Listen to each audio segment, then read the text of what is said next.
Audiolibros en 15 minutos. Suscríbete al canal y explora un nuevo libro cada día. El transgenerismo describe una identidad claramente diferente a la intersexual. Cuando se habla de sexualidad, muchas personas se confunden con toda la terminología compleja. Es posible que escuche los términos transgénero e intersexual, y se pregunte cuál es exactamente la diferencia. En primer lugar, el término intersexual está directamente relacionado con la biología y la anatomía.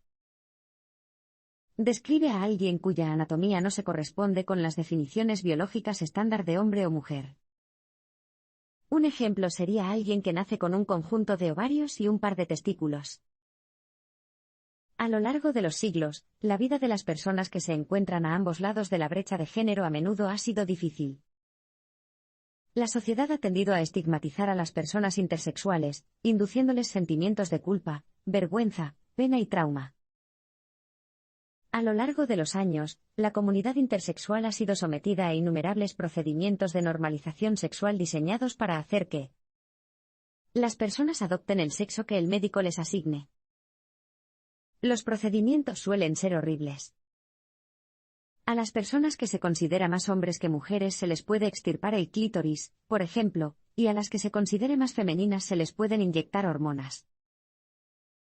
Brian Sullivan es un amigo del autor que tenía 19 meses cuando los médicos descubrieron que tenía útero y ovotestículos, glándulas sexuales que contienen tejido ovárico y testicular. Los médicos, pensando que Brian podría convertirse en una mujer fértil, decidieron extirparle el falo y Brian se convirtió en Bonnie.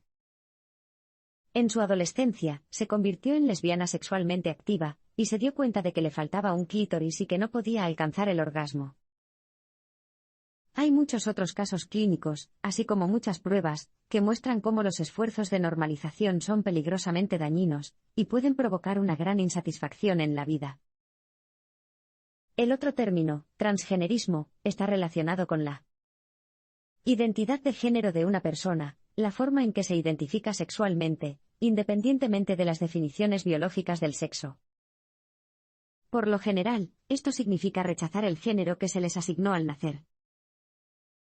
En cierto modo, las dificultades que enfrentan las personas transgénero son opuestas a las que se enfrentan las personas intersexuales. Muchas desean someterse a una cirugía de cambio de sexo y tomar hormonas, pero el acceso a estos recursos suele ser muy difícil de conseguir. Se pueden ver buenos ejemplos de transgenerismo en la transición pública de Bruce Jenner a Caitlyn Jenner o en la serie de televisión Transparent. El sistema médico sigue siendo heteronormativo. Sigue controlando el género que una persona tiene o no tiene. Y esto presenta desafíos tanto para las personas transgénero como para las personas intersexuales. El transgenerismo no es una cuestión de lo uno o lo otro, la ciencia demuestra que es un tema más matizado. Cuando alguien se declara transgénero, como cuando Bruce Jenner se convirtió en Caitlyn Jenner, se crea una ilusión. La gente tiende a pensar que la persona transgénero finalmente ha encontrado su verdadero yo, que, bajo la fachada de Bruce, Caitlyn siempre había estado esperando emerger. Pero es mucho más complicado que eso. La identidad de género no es blanco o negro. Existe la idea errónea de que el cerebro de una persona dicta su identificación con uno u otro género, por ejemplo, que un cerebro femenino puede quedar atrapado dentro del cuerpo de un hombre. Según esta forma de pensar, solo hay dos posibilidades: naces con un cerebro masculino o femenino. A veces, según la teoría, el cuerpo físico de una persona no se alinea con el género del cerebro de esa persona. Por lo tanto, una persona que decide hacer la transición de un género a otro está, de hecho, revelando su verdadero yo interior.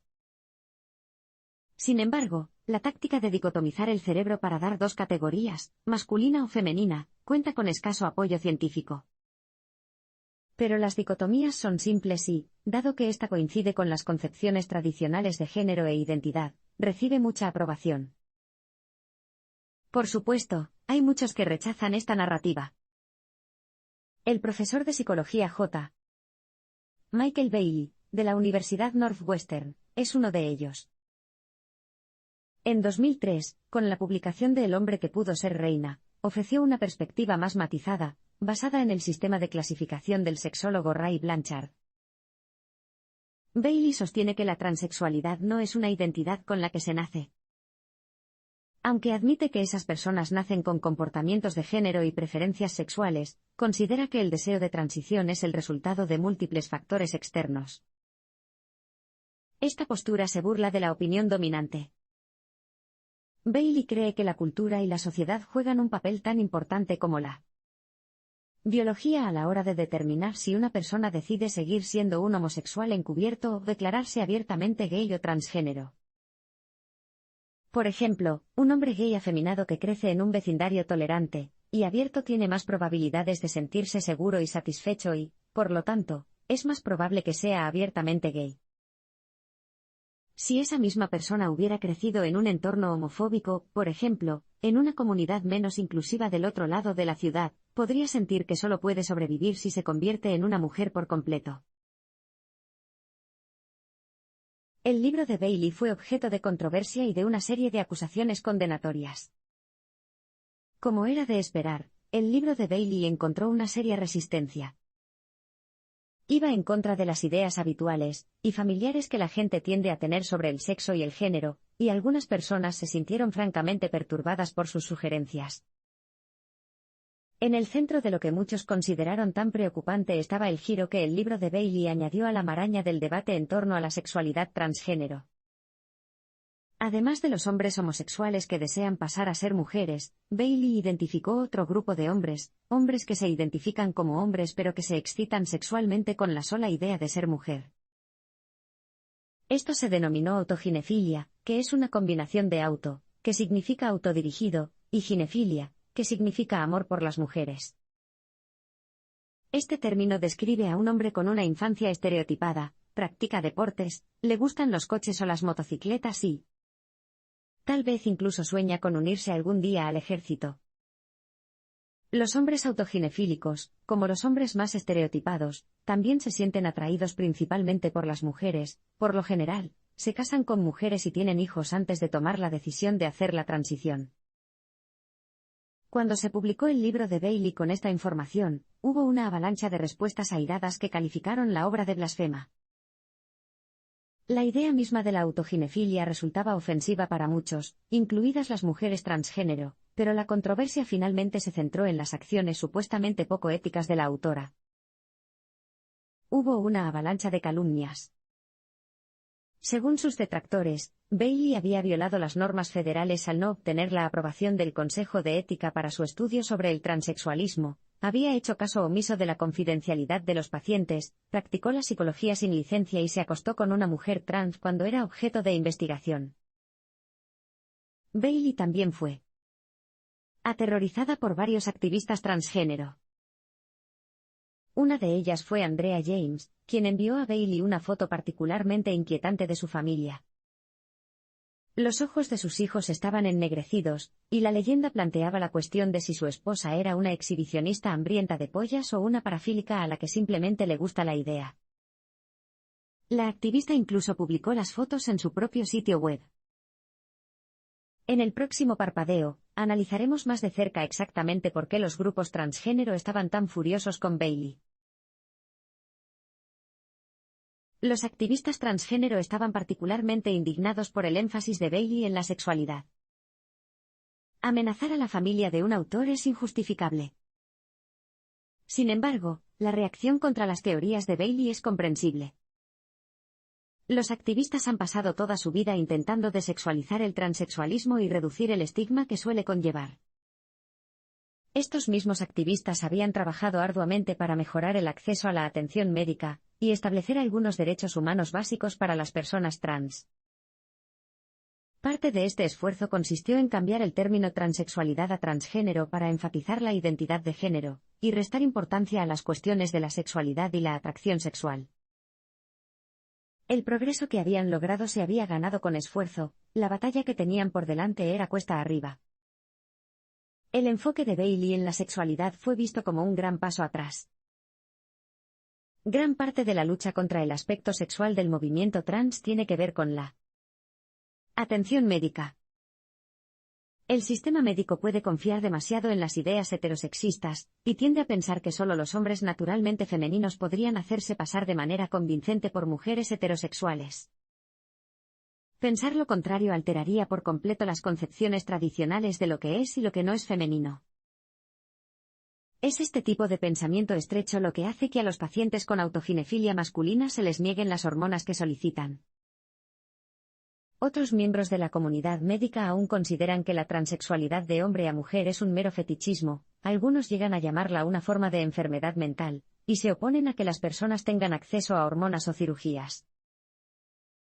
Paul McHugh, psiquiatra de la Escuela de Medicina de la Universidad Johns Hopkins, ha hecho comparaciones odiosas entre la reasignación de sexo y la liposucción en personas anoréxicas. La evidencia indica que la mayoría de las personas están realmente más sanas y felices después de la transición. Son opiniones como las de McHugh las que preocupan especialmente a los activistas transgénero. Consideran que la sexualización de su causa es fundamental para la violación perpetua de sus derechos. Estas violaciones se extienden a todos los ámbitos de la vida. En muchos estados, a las personas trans se les niega de manera regular, ilegal, vivienda, empleo y educación. Por ejemplo, la discriminación por discapacidad es ilegal según la ley federal estadounidense, pero la legislación excluye específicamente la cobertura para personas transgénero. Si bien algunos estados, como Washington, han dictaminado que dichas leyes deberían ampliarse para proteger a las personas transgénero, dichas protecciones no se aplican en todo el país. También se sabe que la policía se niega a investigar los crímenes de odio contra personas trans, o incluso los asesinatos. Y los trabajadores de emergencia a veces optan por no tratar a las personas trans con lesiones que ponen en peligro su vida. Un examen más detallado de las acusaciones contra Bailey reveló que no se había cometido ningún delito. Con todas estas denuncias contra Bailey, el autor supuso que probablemente era culpable de al menos algunos cargos. Pero cuando comenzó a investigar la obra de Bailey, no pudo encontrar ninguna evidencia que respaldara las acusaciones en su contra. Una demanda, presentada por 3 activistas trans, acusó a Bailey de practicar psicología clínica sin licencia. Sin embargo, Bailey nunca afirmó ser psicóloga clínica ni alguien que ofreciera ningún tipo de terapia. En todas las cartas y conversaciones de Bailey, explicaba claramente que sus credenciales eran estrictamente las de un psicólogo académico y no clínico. Más sorprendente aún fue el descubrimiento del autor de que Bailey había ayudado a algunos de los sujetos de su libro a someterse a una cirugía de reasignación de sexo mediante la redacción de cartas de recomendación. Estas cirugías son difíciles de conseguir y son una de las cosas centrales por las que luchan los activistas trans. De repente, al autor le pareció que los activistas deberían haber elogiado a Bailey, no haber arruinado su carrera. Las regulaciones estatales también mostraron que no se requiere una licencia si una persona no cobra dinero, incluso si parece que está ofreciendo servicios de psicología clínica. Y como Bailey nunca pidió dinero, el Departamento de Licencias desestimó la demanda en su contra. Pero todas estas afirmaciones y esa atención ya habían hecho mella en la reputación de Bailey. Los activistas incluso lograron poner a sus sujetos de investigación en su contra, convenciéndolos de que presentaran denuncias en las que se lo acusaba de conducta poco ética. Cuando la autora habló con los súbditos de Bailey, se enteró de que los activistas los utilizaban para manchar la reputación de Bailey, y luego los echaban a patadas. Irónicamente, algunos de ellos se sentían mucho más explotados por los activistas que por Bailey. Las reacciones de los activistas muestran cómo se puede politizar la ciencia cuando los hechos no se ajustan a la agenda. Cuando la autora criticó las tácticas dañinas de Andrea James, pronto tuvo su propia idea de lo que es ser el objetivo de una activista trans enfurecida.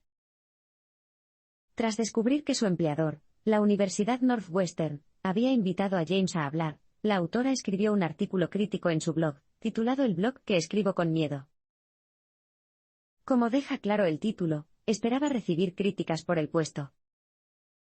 Pero no pudo evitar expresar su opinión de que James no era bueno para la reputación de la escuela ni para los derechos de las personas trans. Efectivamente, pronto llegaron correos electrónicos de James.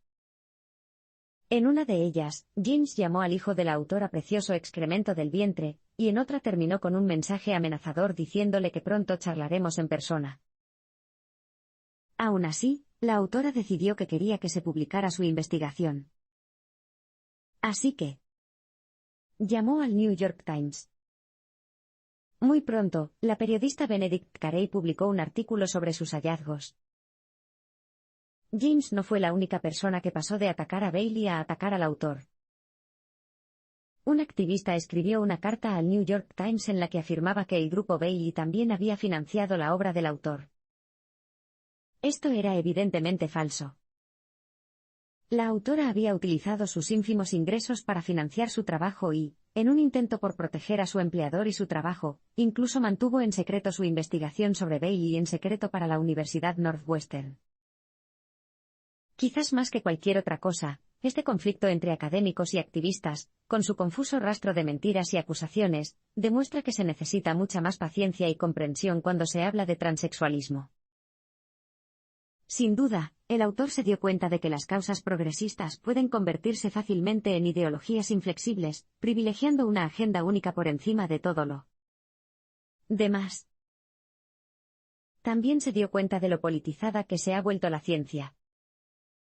Incluso los campos científicos aparentemente objetivos, como la biología, corren el peligro de verse arrastrados a conflictos políticos e ideológicos. Si las personas realmente quieren ser progresistas, necesitan corazones y mentes abiertos.